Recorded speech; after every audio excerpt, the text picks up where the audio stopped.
En chair et en ondes présente Tous dans mon coude, un radioroman écrit par Hugo Bastien et Alexandre Forêt. Épisode 8, le début.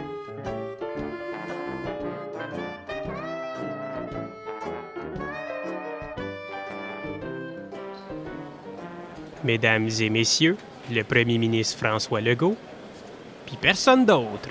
Je cède maintenant la parole à François Legault.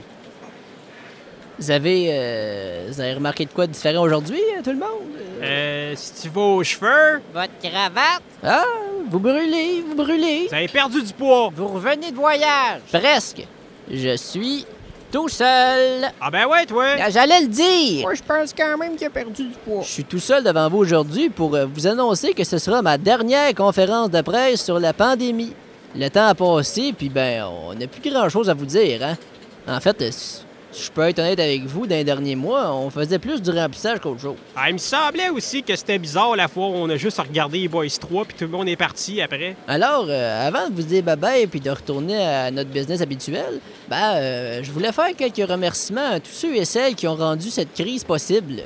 Premièrement, un gros merci à tous les ministres qui se sont succédés au ministère de la Santé. Ça a été un plaisir de travailler avec chacun d'entre vous.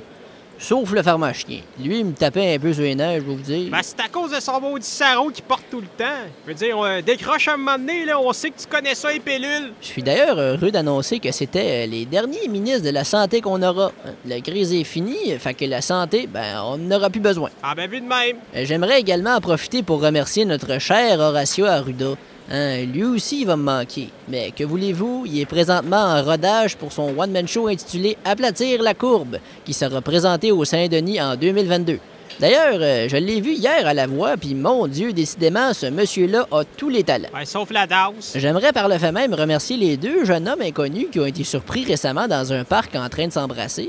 Hop, là. Faites attention, Monsieur Legault, là, vous embarquez sur une pente assez glissante en ce moment. Je voulais juste dire qu'ils ont fait souffler un vent d'espoir en faveur du déconfinement, puis que grâce au hashtag Coming Out, les Québécois ont enfin trouvé le courage de sortir et de retourner travailler. Ah, OK, phew. Comme quoi, c'est pas parce qu'on est comme eux qu'on peut pas se servir d'exemple, hein?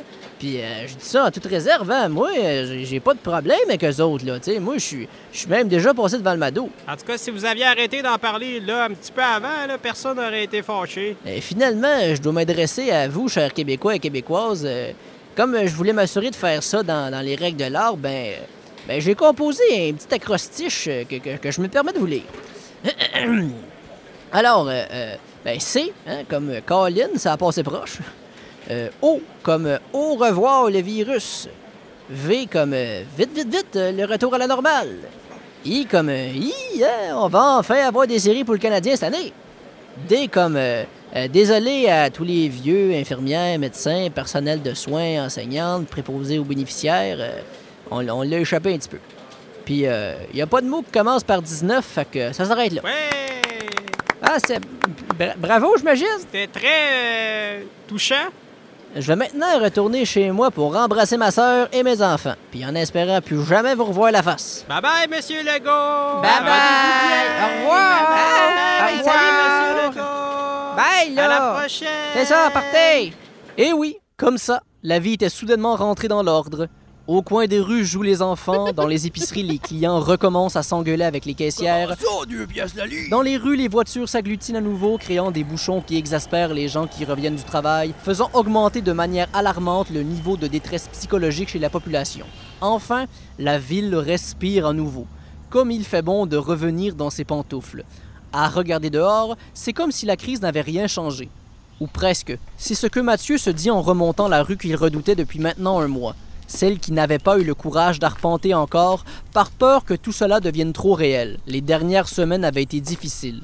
Malgré le déconfinement, il se sentait plus isolé que jamais. Seul, sans personne à qui parler, excepté son coloc Mike qui ne sort que rarement, en entourant son scrotum de papier d'aluminium pour faire rebondir les ondes du 5G. Il arrête sa marche, puis pousse la grille de fer noir devant lui. Le grincement de la porte lui perce le tympan, le ramenant à la réalité. Son ex-beau-père lui avait dit que la pierre était dans la 3e rangée, à côté d'un pommier. Il fixe ses pieds. comme s'il avait peur de tomber face à face avec elle. Il se sent presque gêné de la revoir. Il continue d'avancer en fixant le sol, puis s'arrête en apercevant les racines par terre. Il tente de ralentir sa respiration. Il sent ses mains devenir moites. Il sait qu'à sa droite se trouve Marie.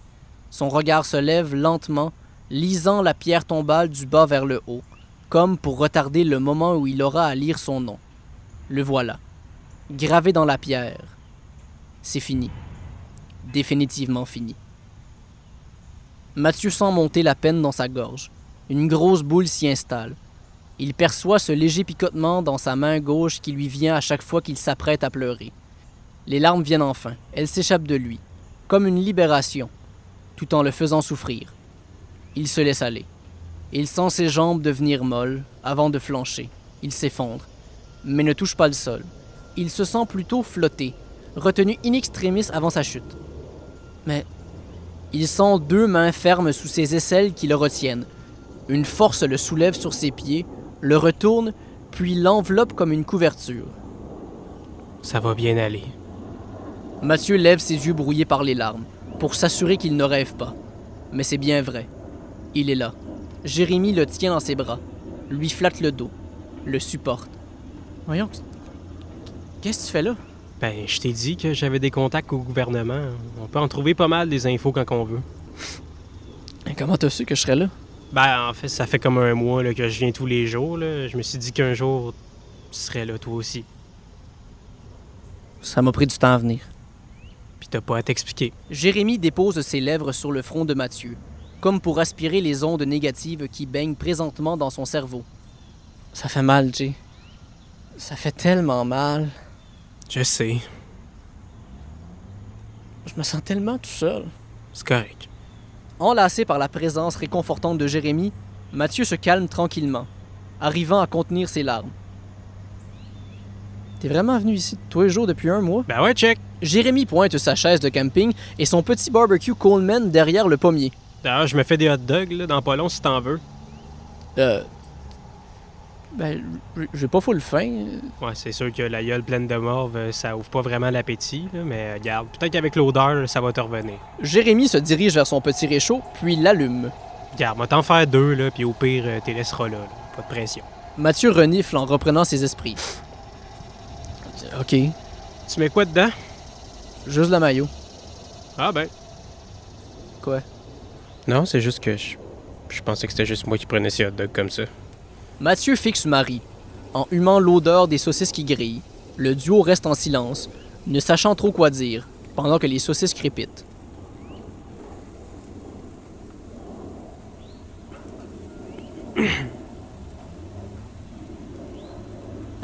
Je m'excuse, hein. Regarde, c'est pas grave, là. Moi aussi, là, je m'excuse, là.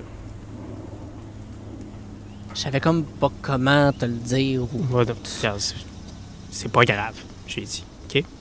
Jérémie met une saucisse dans son pain et ajoute de la mayo, puis vient s'asseoir à côté de Mathieu qui regarde au loin. J'ai pas envie, Jérémie. De quoi? Parce que je peux remettre les saucisses puis le pain dans le sac, là. Non, je parle pas de ça, c'est une niaiseuse. J'ai pas envie que tout ça s'arrête. Que ça redevienne comme avant. Ben, qui a dit que ça s'arrêtait? Je veux dire, d'un coup, que c'est pas pantoute la fin, que c'est comme une sorte de début de quelque chose de nouveau. Puis d'un coup qu'on se trompe. On improvisera, là. On fait ça depuis un an, puis ça a tué personne. Ben, il y a quand même Ouais. Non, des CHSLD qui ont eu la misère, il me semble. C'est sûr que c'est des milliers de morts. Ouais, c'est peut-être pas... Mais c'est sûr que c'est pas notre d'exemple. faute, là, mais... Non, c'est ça. Jérémie croque dans son hot dog en le savourant. En tout cas, moi, tout ce que je peux te dire, c'est qu'un jour, quelqu'un m'a dit « Si quelque chose te fait du bien, ben, tu devrais l'accepter plutôt que de t'en éloigner. » Mathieu fixe la pierre tombale de Marie, comme pour imprégner dans sa mémoire cette nouvelle réalité. Un monde sans elle. Mais avec lui. M'a te prendre un hot dog finalement. Bon! Mais je t'avertis, hein, j'ai une maladie bien contagieuse. Ouais, je sais, là, le flux sexuel, là, ton coloc m'en a parlé. Là. Ça, puis du 5G, là, d'ailleurs. Calisse, Mike. C'est correct, hein? Tu peux tousser dans mon coude si tu veux. Moi, je l'ai déjà. Jérémie se penche vers Mathieu en tendant ses lèvres vers lui. Il ferme les yeux alors qu'il s'approche du visage de Mathieu, sentant au passage son odeur pour la première fois. Qu'est-ce que tu fais? t'essayes-tu de me frencher? Hein? Ben, non, trop pas, ta gueule. Toi, t'essayais de me frencher. Non, c'est juste que, tu sais, comme ça me tente, là. On est quand même devant ma blonde morte. Ouais. Tu sais, si on est dans un cimetière, là, c'est pas... On est comme dans la face de... Puis c'est la première fois que je viens aussi. Ouais, c'est ça, puis elle est enterrée en dessous de nous, mettons. Fait que J'ai juste un j'avoue que besoin de c'était pas là. temps, tu sais. Ouais, non, c'est sûr. T'as raison, une question de respect. Mais on pourrait frencher après notre lunch, par contre, tu sais, si t'es partant, tu sais, puis on peut, genre, je sais pas, tu viens chez nous, puis on pourrait écouter RuPaul's Drag Race, de quoi de même, tu sais. Ah, bon, tu t'aimes RuPaul? Ben, j'ai jamais écouté ça, mais ça a l'air que c'est un truc que les gays aiment. Seigneur Mathieu, là. Mais là, quoi? Je sais pas comment être gay, moi, j'ai jamais fait ça. Ok, ben, on va se mettre sur ta formation tout de suite d'abord, là, parce que ça n'a pas rapport. Deal. Mathieu et Jérémy se font un chin-chin avec leur hot dog. Eh, wow, la belle analogie des saucisses qui se touchent. Est-ce que t'es niaiseux? Et oui, c'est sur cette métaphore homo-érotique à 2 piastres que Jérémy et Mathieu ont fait le grand saut vers demain. Vers un monde qui revient à la normale, tout en étant changé à jamais. Un monde plus léger, soulagé de tout le poids qu'il traînait depuis tant d'années. Un monde qui s'est découvert après une longue introspection. Un monde où tous peuvent enfin respirer librement. Tous? Non. Car quelque part devant un gym de Québec, Mike peine à rester confortable avec son scrotum en papillote. Il a tout de même décidé que ce ne serait pas le 5G qui l'empêcherait de retrouver ce qui lui manquait depuis le début de toute cette histoire. Déterminé, il pousse la porte et entre dans l'établissement. Il scanne sa carte de membre en savourant le bip qui confirme son adhésion au club. Ah ben, tabarnak, un revenant câlisse. Est-ce que ça serait le gars que je pense que c'est que ça serait le gros? Ben oui, toi Chris Big, c'est Mike, câlisse. Le cou de Mike se crispe. Hey Mike! Tu vas me donner des becs sur la bouche? Hey, t'es tellement gay, gros, quand t'as dit ça! Là! Hey, je sais, bro, mais c'est de l'humour, là, arrête, big! Hey, salut les gars, man! Ça fait un maudit bout qu'on s'est vu, pareil? Ouais, dernière fois qu'on a entendu parler de toi, tu frenchais une tape dans un parc puis tu devenais viral comme Tequila Heineken! Ah, Pas tant de niaiser! Hey, classique, gros! Écoutez, là, les gars, là, je peux vous expliquer, là, c'est pas ce que vous pensez. Hey, t'as pas à t'expliquer, Big. Ce qui se passe dans le vestiaire, elle reste dans le vestiaire. Ouais, pis si tu veux être gay dans ce vestiaire-là, ben c'est tes affaires, gros, pas les nôtres. Pis tu sauras qu'on s'est rendu sûr que personne touche à ton elliptique, Big. Les amis de Mike pointent sa machine préférée. Sur une pancarte à côté, on peut lire « Cette machine appartient à Mike la Momoun ». Ben merci les boys, là, mais c'est juste que je peux pas utiliser l'elliptique tout de suite, là. Hey, the fuck, asti, on l'a réservé depuis un mois. Oh, ouais, je comprends ça, mais c'est parce que sinon, je vais être en retard, sinon. Mais là, en retard, pourquoi? Pour mon cours de yoga. Ton cours de quoi, le gros? De yoga. J'aime le yoga, les boys. Ah ben, tabarnak, hostie. Non, mais c'est parce que je suis tanné, là, de me cacher, OK? J'aime le yoga. Fait que c'est ça. J'aime le yoga, les boys.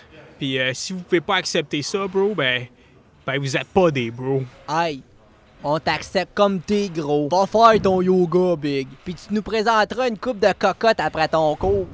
Ah ouais, pour vrai, vous avez pas de problème avec le fait que je fais du yoga? Hey, Big, la vie est trop courte pour pas être soi-même, gros. Tu sais jamais. Peut-être qu'un jour, il va y avoir une catastrophe, puis tout le monde va crever.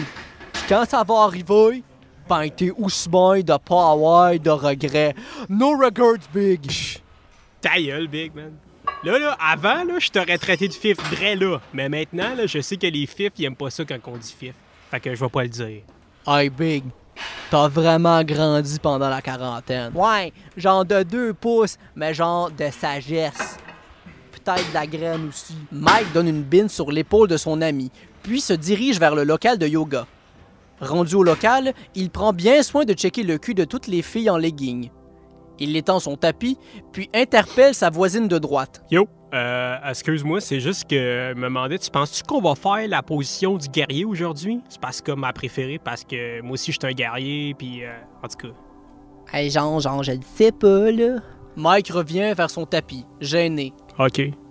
Mais si tu veux, genre, tu pourrais venir faire, genre, l'affaire chez nous, là, la position du guerrier avec moi. Quoi?